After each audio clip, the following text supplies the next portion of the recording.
Hello everyone. तो 18 जुलाई shift 2 के exam हो चुके हैं। रोहित पांडे और सूरज जी से हमने कंफर्म कर लिया कौन कौन से क्वेश्चंस पूछे गए थे और क्या एग्ज़ाम का लेवल रहा।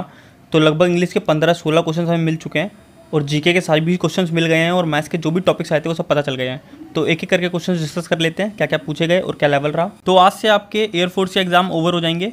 तो इस चैनल पर हम बात करेंगे फिर जीडी के बारे में और फेज़ 2 में क्या क्या होता है। ठीक है, मैं 2 बार फेज़ 2 दे चुका हूँ। एक बार जोधपुर में दिया था और इस बार मैं कहाँ पे दे गया था, फेज़ 2 बीटा में। तो क्या क्या प्रोसेस होता है, एसआरटी का क्या प्रोसेस है, जीडी का क्या प्रोसेस है, रनिंग का और बाकी क्या क्या चीज़ें होती हैं फेज़ 2 में, उन सब के बारे में हम डिस्कस करेंगे इस चैनल पर। और जीडी की तैयारी भी करा दूंगा मैं आपको। मैंने जो पर्सनल नोट्स बनाए थे जिससे मुझे काफ़ी ज़्यादा हेल्प मिली जीडी के टॉपिक्स क्लियर करने में, वो सब मैं आपको इस चैनल पर प्रोवाइड करा दूंगा। तो नए अगर चपका आप चैनल पे तो इस चैनल को सब्सक्राइब कर लीजिएगा और ज़्यादा ज़्यादा वीडियो को शेयर कर दीजिएगा। तो चलिए स्टार्ट करते हैं रिव्यू को। तो फर्स्ट देखिए, आपका विजिलेंट का एंटोनिम पूछा था। विजिलेंट मतलब क्या होता है, जो केयरफुल होता है, अटेंटिव होता है। तो इसका एंटोनिम होगा नेग्लिजिएंट, इनअटेंटिव। ठीक है। नेक्स्ट आपका इंस्पायर। इंस्पायर का सिनोनिम पूछा था। इंस्पायर मतलब किसी को प्रोत्साहन देना, मोटिवेट करना, उसको स्टिमुलेट करना किसी काम करने के लिए। ठीक है। तो ऑप्शंस तो नहीं मिल पाते हैं। ठीक है, क्वेश्चंस एकदम करेक्ट हैं, यही पूछे गए थे। ऑप्शंस कुछ अलग भी हो सकते हैं एग्जाम में। ठीक है। नेक्स्ट आपका बिजनेस का करेक्टली स्पेल्ड पूछा था। करेक्टली स्पेलिंग आपको बतानी थी। तो बिजनेस करेक्ट स्पेलिंग ये होगी, आप देख लीजिए, BUSINESS। नेक्स्ट आपका वन वर्ड सब्स्टिट्यूशन क्वेश्चन नहीं आया था इस शिफ्ट में। ईडियम का क्वेश्चन आया था, वाइल्ड गूस चेज। तो वाइल्ड गूस चेज किसी बेकार काम के लिए परेशान होना।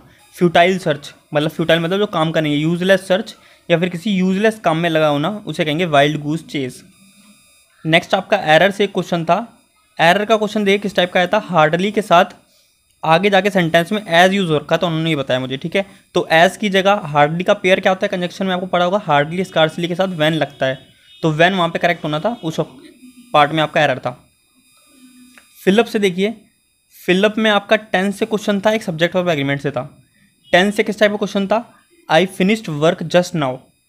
तो जस्ट नाउ यहाँ पे यूज़ हुआ है। तो जस्ट नाउ मतलब एक, इसके साथ क्या यूज़ होता है, प्रेजेंट परफेक्ट का यूज़ होगा आगे। ठीक है। ये एक वर्ड है, जब ये लग जाता है एंड में, जस्ट नाउ, येट, तो इसका मतलब है कार्य बिल्कुल अभी अभी ख़त्म हो चुका है। ठीक है।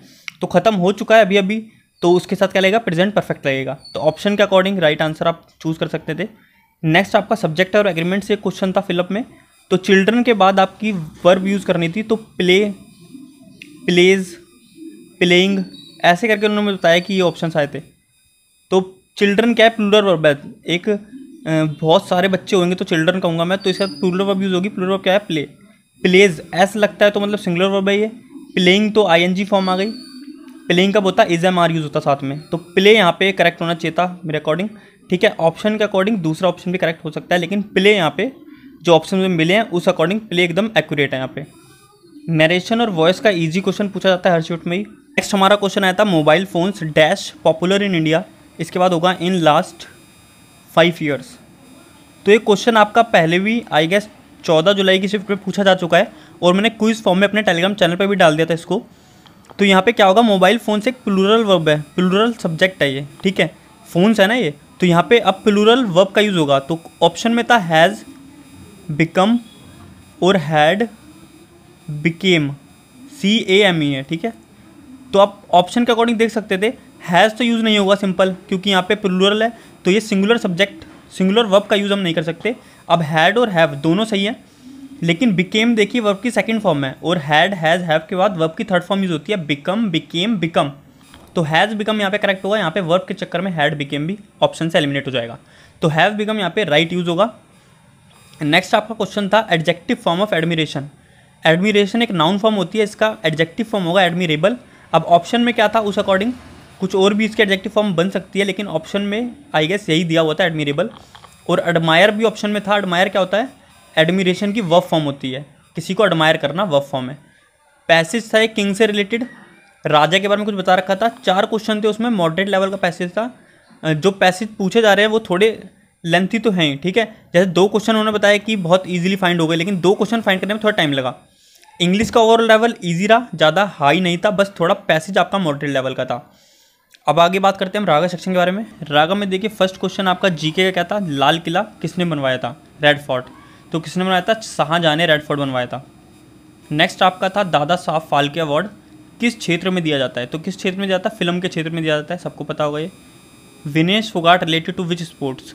तो ये मैंने क्विज़ के फॉर्म में भी डाल दिया था टेलीग्राम चैनल पे 2-3 दिन पहले, आपने पढ़ा होगा वहाँ से भी, और पता ही होगा काफ़ी फेमस नेम है विनेश फोगाट, रेसलिंग का नाम है ये, रेसलिंग से रिलेटेड है ये। Supreme commander of all 3 forces कौन है, मतलब सारी जो फोर्सेज है हमारी, जल सेना, थल सेना, वायु सेना, उनके सुप्रीम कमांडर किसे कहा जाता है, कौन होंगे सुप्रीम कमांडर? प्रेसिडेंट, क्योंकि प्रेसिडेंट ही उन तीनों के कमांडर्स को नियुक्त करता है और तीनों सेना का सुप्रीम कमांडर अपने प्रेसिडेंट होते हैं। नाम गिवन था वहाँ पे रामनाथ कोविंद, आंसर होगा आपका। नॉन वर्बल के 4 क्वेश्चन पूछे गए थे और बताया काफ़ी ईजी क्वेश्चन से।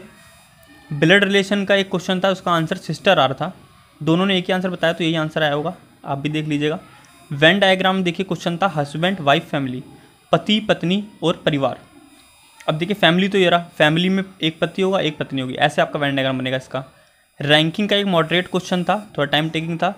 मैथ्स का क्वेश्चन देखिए कहाँ से आता है, एलसीएम एचसीएफ से क्वेश्चन था, बता रहे थे एलसीएम एचसीएफ क्वेश्चन कुछ दिनों पहले आ भी चुका है, वाला रिपीट हुआ था।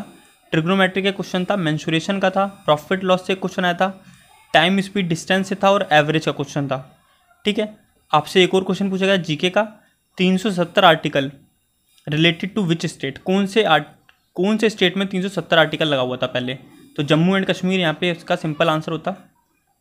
तो सारे क्वेश्चंस बता दिए मैंने कौन कौन से पूछे गए, और जो एक्स्ट्रा क्वेश्चंस होंगे चाहे वो इंग्लिश के हो, जीके के हो, तो मैं क्विज फॉर्म में आपको टेलीग्राम चैनल प्रोवाइड करा दूंगा। और अगर आपका भी आज एग्जाम था शिफ्ट में और आपको कोई क्वेश्चन याद है इससे अलग, तो आप उसे कमेंट बॉक्स में मेंशन कर सकते हैं। थैंक यू, मिलते हैं जल्दी शिफ्ट 3 के रिव्यू के साथ। और अगर आप चैनल पर न्यू है तो सब्सक्राइब कर लीजिएगा चैनल को।